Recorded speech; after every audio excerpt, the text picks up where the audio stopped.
Welcome. Good evening, friends. Thank you for being here with me. Collectively, we are in an elusive in-between place. We are facing unknowns by fixating on apparent certainties. We are recovering. We are exploring shadows and finding true light. I feel with all my being that we are birthing a new earth. It is a miraculous time. My name is Sienna Mae Heath, and I am a local poet. Tonight, I am grateful to be accompanied by a fellow artist, Gary Lader, on accordion and piano. In this hour, I will be sharing with you a series of tales and poems honoring the storied shadows of mental health and abuse recovery. And I hope to guide you to a place where there is nothing but light. Recovery is a creation. A mental health recovery journey is often lonely. It is a relationship between you and you alone. Recovering from abuse is also a journey taken alone, ultimately, to heal the pain you created with another person, or perhaps another entity. Throughout much of 2020, I've been asking myself, what was the hardest year for me before all this, before the pandemic? And how did I recover? My hardest year thus far was in 2010. On the surface, perhaps the pain of my mental health journey does not compare to surviving an abusive relationship. But the first official chapter of my mental health journey was my first big heartbreak, and I was the one who did the breaking. In 2010, I studied abroad in the city of literature, Edinburgh, Scotland. It was my first time on my own and my first and only experience living through the effects of a natural disaster. When a volcano erupted in Iceland, the ash clouded the sky and stopped flights across Europe. Stranded in Athens, my homesickness reached its peak. And with the help of my romantic interest, Amir, I haggled a boat across the Adriatic Sea at age 20. On my odyssey from Athens, Greece, back up to Edinburgh, which is known as the Athens of the North, people from all walks of life crowded around a map of Europe pointing to their homes. And I erupted when my home was not on that map. This first story I will share with you takes place in Paris, while I'm waiting with my friend, whose name is Nori, for the planes to fly again. Then and now, I saw myself and others at their worst and their best. I leaned into extremes I never even fathomed real. The mental health crisis that set off my 20s was triggered by a time in history when everything was on pause. Along with many left stranded, homesick, scared, I chose what to do at that time, and I chose what not to do at that time. I chose. History may not quite repeat itself, but as Margaret Atwood has written, history rhymes. Then and now, we are also embarking on a collective homesickness and on a long-winded collective coming home.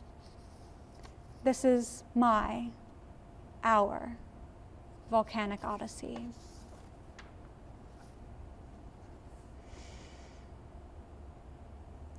I hit the ground and the ground hits me. I lie on my back while the daffodils in the Champs-Élysées celebrate spring and combat the concrete pathways. Drum drones from within clog my ears to barricade the hums of traffic. Yesterday, I arrived the opposite, arms wide like a starfish to the city of light. My European friends took me under their wings. We hitched a ride to a boat party upon the Seine and danced beneath the Eiffel Tower's time-twinkling stars. Today, we are stranded. I'm numb to last night's escapade. We're stuck in Paris, the city of my dreams. That's such a cute siren, says Nori, my first friend abroad, sitting cross-legged. Isn't it? Startled, I jump at the doo-dee-doo-dee-doo. It is a cute siren. In Pennsylvania, the police cars squeal and honk, and just when you think you know what to expect, they play a different tune. In Paris, the siren is a friendly reminder. We're here if you need anything. Outside this comparison, I lack interest in the place I've idolized my whole life, ever since my mom taught me salut, the casual version of bonjour. As the daughter of an Iranian immigrant, I grew accustomed to a string of Farsi, French, and English. Mostly English.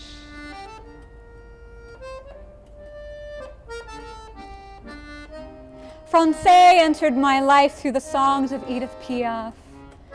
My mom and I would dance to Edith's cries for Sous le ciel de Paris. We'd mimic the dervishes of my mom's native Persia, spinning in circles for hours, listening to the bells on our ankles for accompaniment, releasing the rolling hills of Appalachia and inviting the manicured lawns of France. Our canary, named Hafez after the Persian oracle, chirped to this tale of longing. When I closed my eyes, I danced sous le ciel, under the sky of Paris, sun beaming a beacon upon the Eiffel Tower, which replied with a twinkle at dusk. Unlike me, my Nori, my friend, who is a native Iranian, speaks perfect Farsi and English, but she can't translate my silence, my motivation for staring straight ahead at the unmoving clouds in the Champs-Élysées. Sweetie, look! I packed us a proper Parisian picnic, she says in a failed attempt to cheer me up. She passes me the wine bottle, a Merlot. Might as well be water or milk. I plug the opening with my lips and suckle. The dry flavor slips past my tongue. A baguette comes into view, dusted in baker's snow. Not receiving any signal from me to do otherwise, Nori bites off a piece, scoops it into the remaining brie, and places it on my chest, already heavy, barely able to handle this extra ounce. The half sandwich breathes up and down, following my shallow inhale and exhale. Still planted in the ground, I ingest the brie she feeds me. I tear through the 2-hour stale baguette. Its air pockets scratch my gums. The brie offers comfort in the end. A thick, soft butter coats the gaps between my teeth. All we can do is eat and wait. No sun today. It is setting, but we can't see it behind the clouds, their rims kissed with the soon setting sun and rising moonlight. Yellow sheen appears on the champagne arch ahead, so I'm told. A natural disaster has brought us all here, waiting. The volcanic ash cloud from Iceland descends upon the continent, stopping flights across Europe, creating a collective homesickness and a long-winded collective coming home. For me, the ash blocks the view of the Arc de Triomphe. It rests above my nose, consumes the soft cheese, the spring blooming bulbs, even my Nori. Today is my pit stop in Paris, while we wait to go home to Edinburgh. The travelers on holiday from elsewhere in Europe and around the world, and students like Nori and me, are at the mercy of the volcano. Though the solemn crowd begins to clamor and spread the hope that the cloud is lifting. I remain resolute, like the grounded plains, that nothing will change anytime soon. The Champs-Élysées is my home now.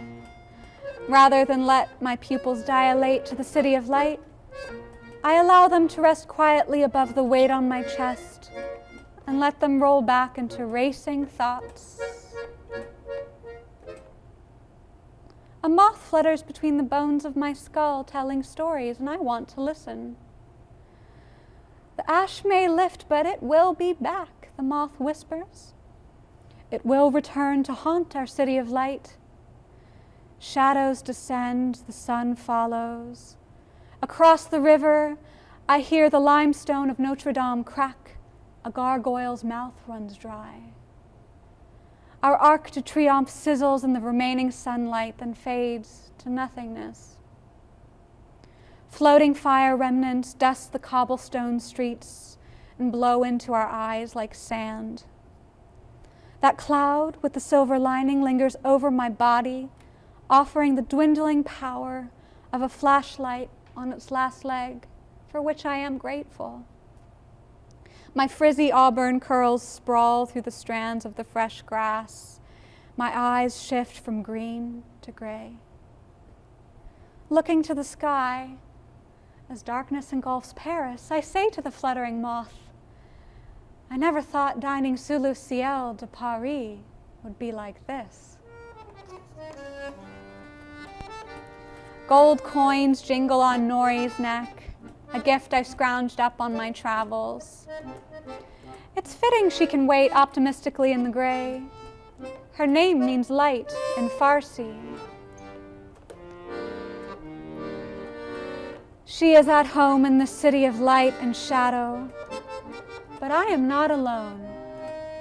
I see from my peripheral vision people like me, laying on the bare grass, gazing blankly at the heavens.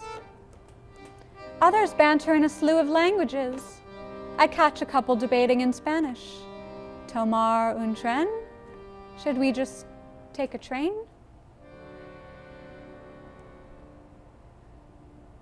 Chatter ceases. Bicycles stop spinning. Engines stall. Street lights must all be on pause. Sirens play a false ending. Struck by the silence, one air pocket clears in front of my face, and sparks fly. I shake compulsively at the sight of a blinking red light above. I grab Nori's hand, or I think it's hers, until I realize it's my own. Nori flicks her finger to the sky. Did you see that? The motion is nothing but a brush stroke made of the finest bristles, dipped in gray watercolor just a shade lighter than the heavy clouds. Perhaps it's a paper toy thrown by a naughty child to taunt the homesick. But no, the tracks that trail behind the toy, they are real. One stroke becomes two, paving the way for many more.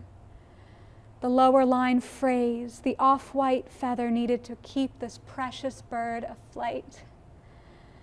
As the first plane, ending Europe's largest air traffic shutdown since World War II, streaks across the Parisian sky, everyone in the Champs-Élysées rises to their feet and cheers. Upon hearing a star's dying wish, the shadow releases the city of light. Gargoyles who carried the weight of the volcanic ash on their shoulders open their fists and push with all their might to lift the cloud, to free their home from the darkness. Waters trickle, then rush from their pursed lips, and the place I worried would fall apart becomes more whole than ever. At arm's length, I feel glasses clink, spirits flow. Responding to the sunset, the Arc de Triomphe glows a playful upside-down smile. Beneath her is a family of three, wearing turquoise saris. The little girl swings from her mother's hands on the right, her father's on the left. They usher the toddler along, through the arc and along a row of delicate French trees that snuggle in the cool breeze, and and give shelter to the distant cousins of my canary. I imagine this family has a clear destination, to their hotel, where they will book a flight home to India. Pop! The Eiffel Tower shines a spotlight on a group of friends laughing at the champagne sprayed on their clothes. The cork flies past me, past Nori, who giggles uncontrollably. She peers down at the girl on the grass and decides to join me. We lay side by side. Her honey brown eyes pierce my gray. Now, the volcano is only within you, she pinches my cheek softly. But don't worry, I will get us home. The sun falls on the city of light. Our arc ignites and the Eiffel Tower glitters on the hour. I know the worst scenario I conjured did not happen. And yet the Eiffel Tower looks and longs for something else. While the claps drown the roar of the airplane's engine, I retreat from the plane's lingering shadow. I roll on my side and knock over our wine bottle. The evening dew mingles with the wine, with my tears, and with the drizzle released from the sighing mist. Falling further into my sinkhole, hugging my knees with my elbows, I dig one fingernail into each ear in a desperate attempt to drown out my mother's words. Sienna, look up at this sky, she insisted 5 years prior. If you can't find happiness here, then it's nowhere to be found. If you can't be happy in our little Penargil, then you can't be happy in Paris. Mom knew. She always knew. Here in the Champs-Élysées, everyone cheers. Everyone but me.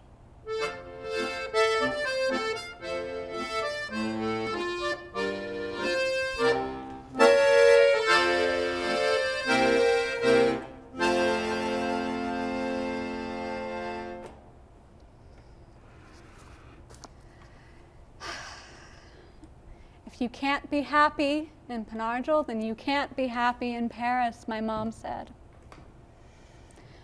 10 years later, I'm happier than I was. I will always be mindful of my mental health. And as many of you know, nature is the best medicine. Now in 2020, we're all just doing the best we can. Here in Bethlehem, I now call myself the quarantined gardener. When I hardly spoke to a single human being in the flesh this spring, I befriended the deer at the NCC East 40 Community Garden. The next poem, When You're Ready, is for one fawn in particular. One night at the garden, someone accidentally hit a female deer. The story goes that the baby deer watched the mother deer the whole time as the good man carried the body onto the back of his truck. This broke my heart open. As you'll find through the poem, the story ends on a bittersweet note. Another family of deer adopted this fawn as their own. The following poem, Grounding is Hard Work, is dedicated to the grounding I found while growing my own food this year.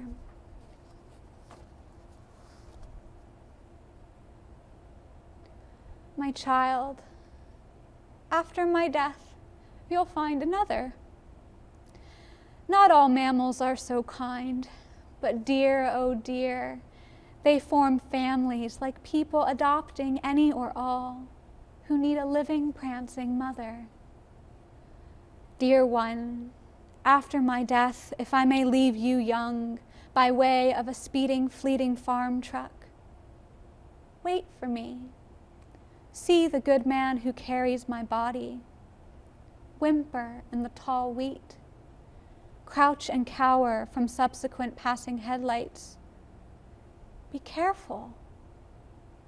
But don't lay down and die young with me. When you're ready, Let dawn crack your sorrow. Let a single sunbeam break open your hope. Find our ancestral tree line, you know the one, and distant cousins will welcome you to their nest. I promise, my child, you will always be loved if you try.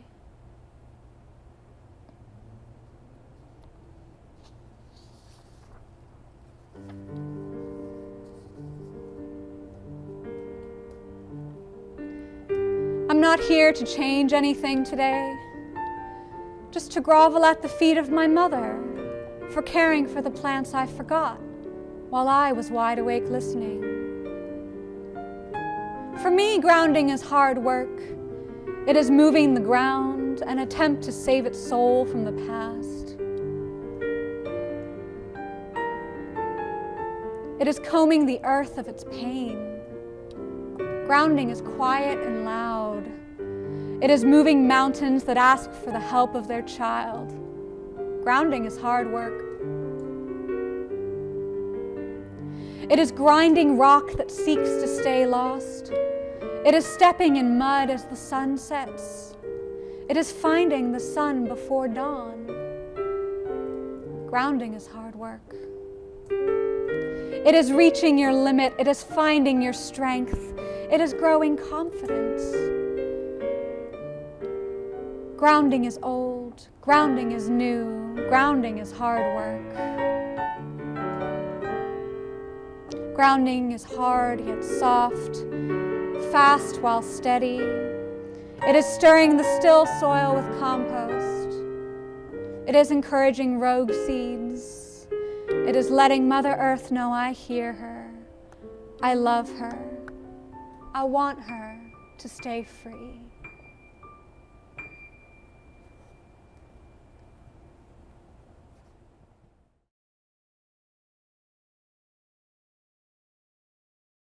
This next part is on the creation of abuse recovery. While I am fortunate to have grown up in a loving family, I have survived an abusive romantic relationship. Through my work in counseling at Turning Point, Lehigh Valley, I'm learning what it means to be a victim, to survive, and to thrive, and to be gentle with myself in understanding that I no longer need to worship my victimhood, to release something that has carved me into the person I am today. Inspired by my own upbringing in a family of clay artists, I have started writing a story of a 19-year-old character named Ayumi, who was raised in the potter's town of Mashiko, Japan.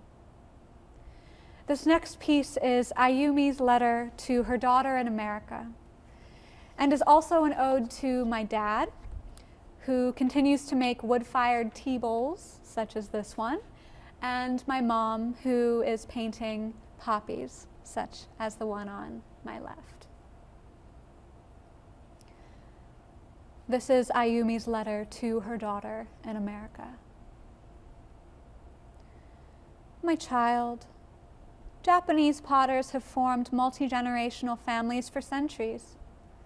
3 generations prepare the clay for future generations, and through this process of harvesting the clay straight from the soil, making it workable, wedging the blocks, and throwing forms effortlessly, so it seemed for my mother and father, comes vast wisdom.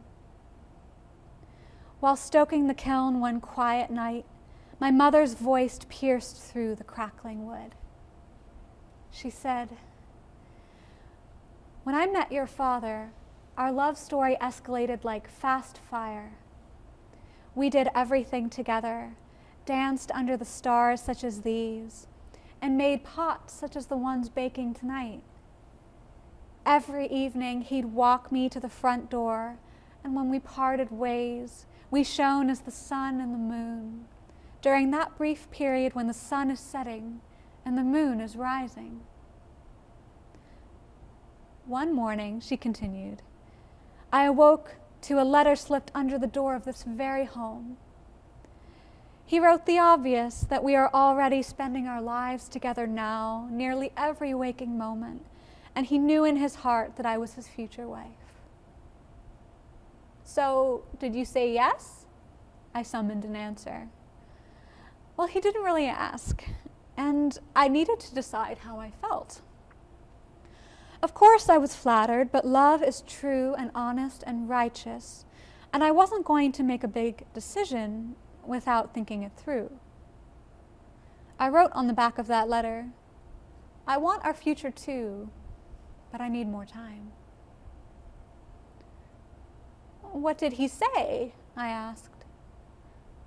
She said, "Your father still has a boy's eyes. Next time I saw him, he possessed a plagued will to understand the world around him. To understand his world, us, he needed to let me go." Smoke traveled into my open mouth. Shocked, I took a moment to take in what my mother was telling me. All I saw happened after my birth. They were always together from the beginning of time. I couldn't imagine them apart. "Oh no, did you break up?" She replied, "I guess you could say we did." But after I felt more connected to myself, we reunited and shared a much deeper connection. I learned the best marriages are kindled, like this wood firing.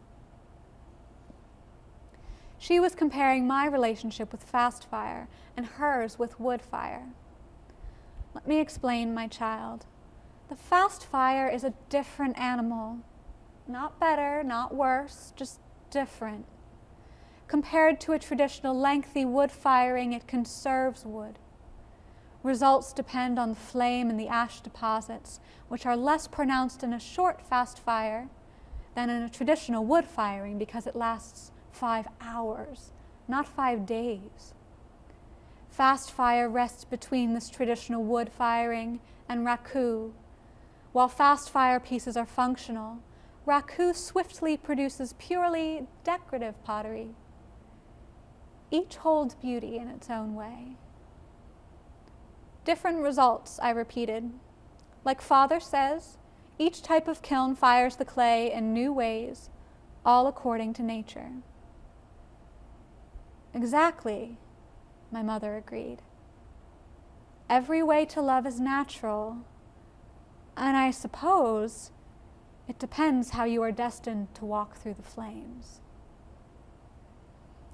My childhood, including 18, can be summed up in one word: contradiction. Spontaneous and serendipitous, poetic yet practical. My mother, a prominent female voice in a male-oriented world, paired with my father who, like yours, has the eyes of a child. Leaning not too closely to the smoky scent emanating from the wood, I exhaled and confided in my mother. "There's just something about the fire," I said. "There is," she nodded. "Life is most like raku, in the middle. No matter the climate, you never know what you're going to get. That's why here at home in Mashiko, we stick to the steady wood-fired kiln."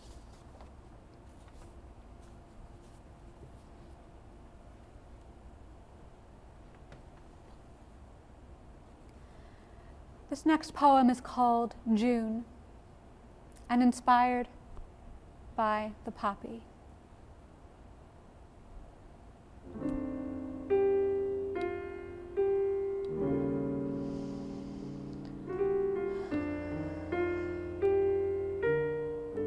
I left our garden in June. It was my fault what happened to you next. Blame it on the staccato nod I flung to the man mowing so close to your budding faces. The same man who had lifted my veil and wrapped a ringlet of my red hair around his finger and vowed to always care for me, his delicate flower. Severed and stung, I fled the scene, clutching our jar of change to trade smooth coins for hard cash. and a light love for lingering loss. Without me, dear poppies, as the ladies of the land, you shaded the purple pansies at your feet, our little girls, closing your eyes to the tender vernal breeze, waiting for a warmth that would not follow. You refused to bloom. And the pansies, they look to you so eagerly. Sisters, open your eyes. Stretching, clenching, ready to burst when I returned, you were fallen, your neck snapped, whacked to the ground. Our little girls, eyes white against their rumpled velvet faces, peered up at the space you once held. It was a careful cut. He made them watch. Before the peonies could sing, your never-blushing buds were wrinkled noses lost in mulch. My planted prelude for love left splinters. He wanted me gone and the girls wanted to stay, and so I left our garden in June. But never mind me, dear poppies, you are special, the Persian flower of love. Your kind flutters freely through fields in the east, and here with us you can find the morning light. Let the hushed winds of March coax you up, out, and through. From the depths, soar past the chimney behind you, and kindle the fire within. Your translucent petals, snatching the sun, becoming the sun. My flower, you are of the heartbeat variety, whose blooms blend wine with blood. You are the new heart of this home. Its front door stained, the red of slapped cheeks, of freckles on fire. The shade I once blushed when his and my noses nodded no. Eskimo kisses turned cold. The red flag will call for mail that may never come or go, for apologies too far gone to fly.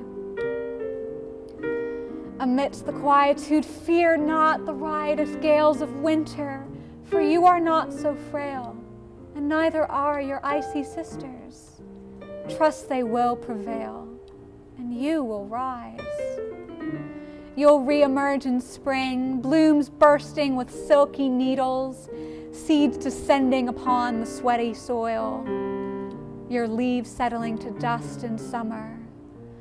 In this cycle, you are safe, for he who cuts you down builds you up. He risks your roots running wild. He forces your growth. Ladies of the land, the person who breaks you makes you bloom brighter. My poppies flutter or fall, both are your fate. Promise me this, even when your parchment petals waver, you'll forever remind your maker of when I left our garden in June.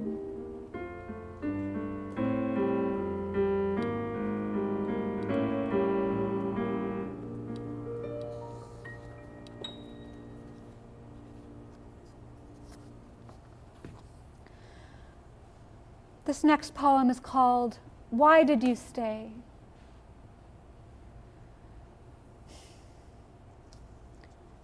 Now you're learning other women had it even worse than you, I'm told, stung by a smile. But why did you stay? Because you shove red flags down my throat, you, the movies and books and stories I once loved, with boundless love, wild romance, churning escape. What does that even mean? Love is not boundless, I don't think. Breaking boundaries is red flag number 1. But why did you stay?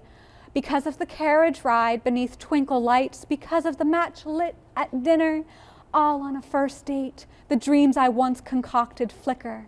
For me, for us who brave the flames, intimacy portrayed as fast fire. It felt right from the beginning. There was a spark. The fact is, he struck the match to start the fire at the right time and at the right place to catch his prey by nightfall. But prey can be killed and revived. A victim can rise from the dead. That's another red flag. The cycle spins round and round. Birth to death, death to birth, live to be kill. Idealized, a value, discard. At the very least, you're handled like a precious object. If he sees any humanity in you, he'll treat you like a dead animal. Lifeless, a prized pet. I do not chase, I am chased, I still say coyly, a mouse stuck on a hamster's wheel long after he's gone. I grew addicted to his addiction. Being prey is exhilarating. To be chased, pursued, craved, foraged. The thrill of the chase, they say that's what men want. And this is the thanks I get, he says, for gifting me a place to spin round and round. An eye for an eye, you're right, I owe you a recap. Punched walls, smashed plates, we don't need anyone else. Whacked poppies, kicked cats, I feed you, let me touch you. Screams at the highway, fingers wrestling the wheel. I'm sorry, I'm so sorry, the only thing that matters is our love. Eggs over easy in bed before dawn. Wildflower bouquets, canceled vacations, Eskimo kisses gone cold.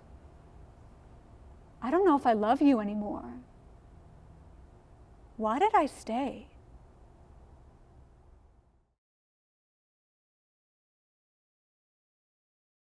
Okay, here it goes. So I'm not quite ready. I'm sorry, I need a moment. Thank you.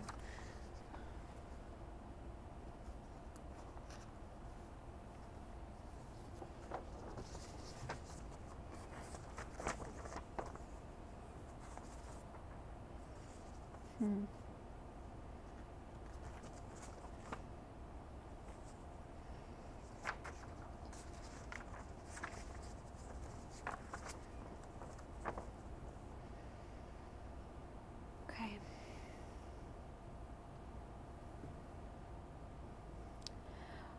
When I visited the Tate Modern Museum in London in 2010, a large steel structure loomed in the center of Turbine Hall. This was an art exhibit called How It Is by a man named Miroslav Balka. Such cavernous industrial space proved more beautiful than any wonder of the world on my itinerary.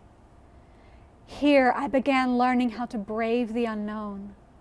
Inside, I got to join the collective shadow and walk back to the beginning with hope of seeing the world through a new lens. I learned how it is, fumbling through shadow and light with imperfect strangers. This experience will never leave me, and today, as we face the unknowns on the brink of 2021, I hope it will instill for you a similar comfort. If you don't quite know where you are or even who you are, then this is for you. Do not fear the shadows revealed by true light. The artist Miroslav Balka writes, "How shall I move forward?" you might ask yourself as you stand at the threshold confronted by the darkness ahead. Many of us learn from an early age to fear the unfamiliar or unknown. If the unknown is also without light, it can become unjustifiably terrifying. How you approach the unknown is unique, and as your first encounter with anything can only ever be as an individual. Staring ahead into the black void of how it is may make you wonder whether to move ahead at all. How it is simultaneously embodies the unknown and the familiar. The darkness is contained in a structure mimicking both the architecture of the turbine hall and a contemporary shipping container, luring you inwards through its recognizable form. It's fine, you reassure yourself. What could actually be inside?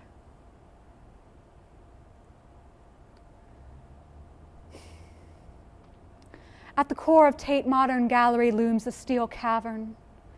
Rising from the ashes, it towers over paintings, poetry, and people. Pictures by masters might as well be doodles on the wall. Their wild red brush strokes fade from focus. Outside, beige buildings and trench coats line the streets of London. Glass facades showcase artisanal pastries. A hop and a skip away, Big Ben watches over us. To escape the hustle, I slip up a curved concrete staircase and up to Turbine Hall. Despite all the historic and modern architecture to see outside, the Tate Modern offers an unfinished industrial building inside as its main event today. A tall black box we would find to be more beautiful than any wonder of the world. The steel box opens. Hordes of people flow in and out of what seems like an endless void. Pitter-patter echoes, pensive moans seep through the metal frame. I turn to my friend, Nori, who is 3 inches shorter than me, and yet has adopted the title of my big sister. She's my only companion. I take her hand. We're 2 young women who can barely make it through the entrance of an art exhibit. We approach the chamber closer still, step onto the ramp in matching red rain boots, and it squeaks like a loose floorboard. Is the vessel over capacity? Sienna, she persists, do you want to go in or not? Yes, this cool cocoon beckons. Surrounded by countless corridors, all I want is something to focus on. We stand before this darkness, awaiting whatever is to come. Backward on her hind legs, my friend, Nori, flies into the void. Her face is like the moon, radiating as her tousled ebony hair fades, leaving me like a wide-eyed deer searching for her eyes. Her eyes are the headlights that constantly guide me through the overcast paths of the United Kingdom. I inch onward. Ribbons of light and paint behind, the darkness consumes first my hair, strand by strand. Once auburn is now nothing. I cling to a ceramic heart in my pocket.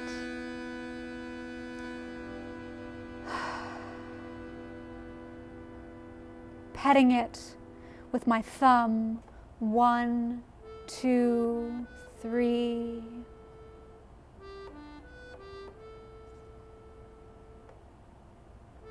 Nine times.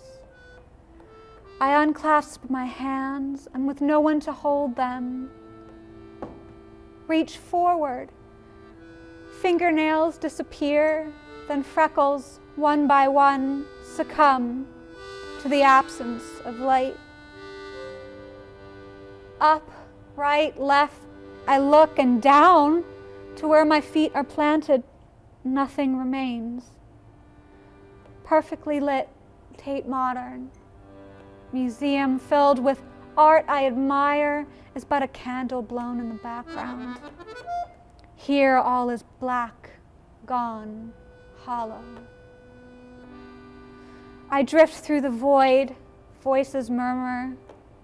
If the walls could talk, they would know all the translations, but for me, it is a mouthful of London. Brits, expats, tourists, families, and who I hope is my friend, Nori. Not too far away. Seemingly swimming, I signal my existence to the crowd the only way I know, fingers outstretched, shaking as far as my eyes cannot see. Clink. I reach the end of the box and touch the surface before me. It's time to turn around. I swivel toward the entrance whence Nori and I came, and what was darkness is now only gray, shadow, a slew of silhouettes, people from all walks of life experiencing the void as one. Light, not so heavy, Figures graze one another's shoulders, ghosts finding their way to the next destination. Our cloud rests in the confines of this cavern. Like water particles, we huddle. My friend Nori's gold necklace snatches what's left of the light, a star whose brilliance reaches us much later than it shines, yet nevertheless guides the way.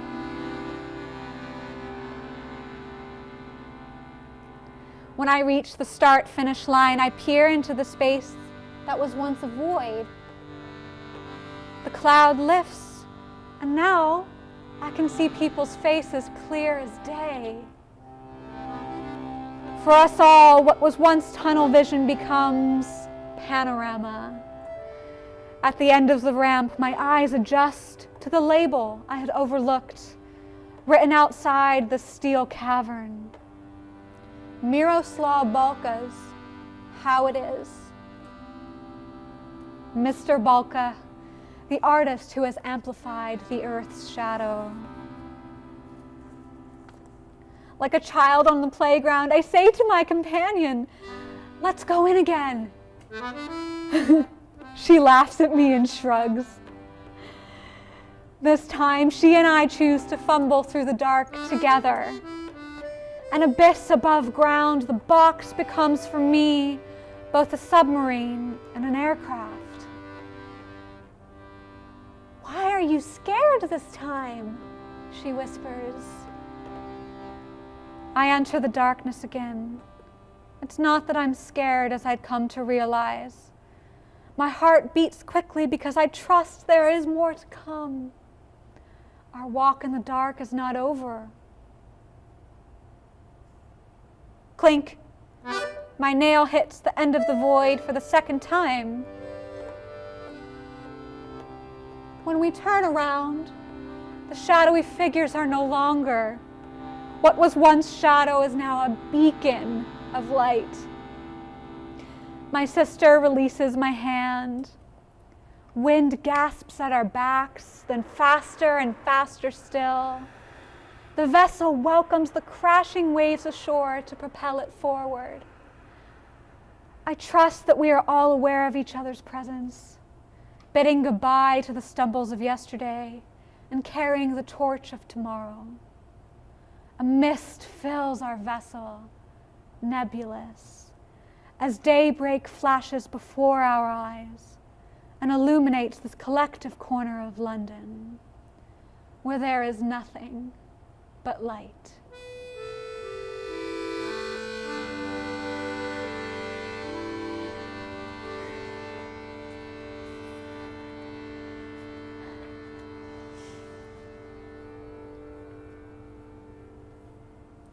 Thank you. Wow. That was incredible accompaniment. Thank you, Gary.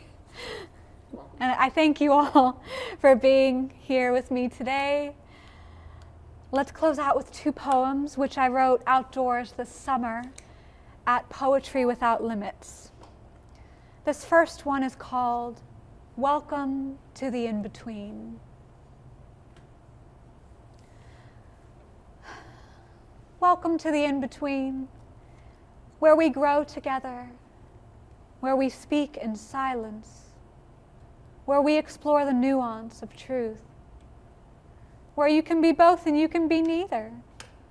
Why not try? The in-between confuses, the in-between loses. Here, truth is objective. Truth is explored. It is not declared against all odds. Truth is all odds. Truth is made of all of us, yours, mine, theirs. Truth babbles. Truth grows. Here in the in-between, we do not silence, we do not demonize. We recognize that polarization is natural. Polarization is needed. But the North and South poles are cold. They are not meant for the warm-hearted, not for long. And that's why I welcome you to the in-between, where love need not reign, love need not roar. Love is. Where even reptiles can become real boys, where we are waiting, we are wanting, where right and wrong blur beautifully, where halves merge whole. I welcome you to the tropical sonorous in-between, where it's warm. The final poem I'd like to share with you tonight is called The Second Sun. I wrote this inspired by a dream I had of 3 suns, S-U-N-S. In the dream, I was driving into the setting sunlight. It was so bright that I turned away. A second sun shone from behind those clouds on my right, where the sky was dark blue and purple, as if it had been punched by a human fist. Stunned, I turned away, this time to my left, where a third sun blinded my view completely. I felt faced to choose. Do I drive into the familiar sun, turn toward the shadowy light, or swerve into the blinding third sun on my left? In the end, I chose the blinding light. And that was a wild dream. For simplicity's sake, this poem depicts 2 suns.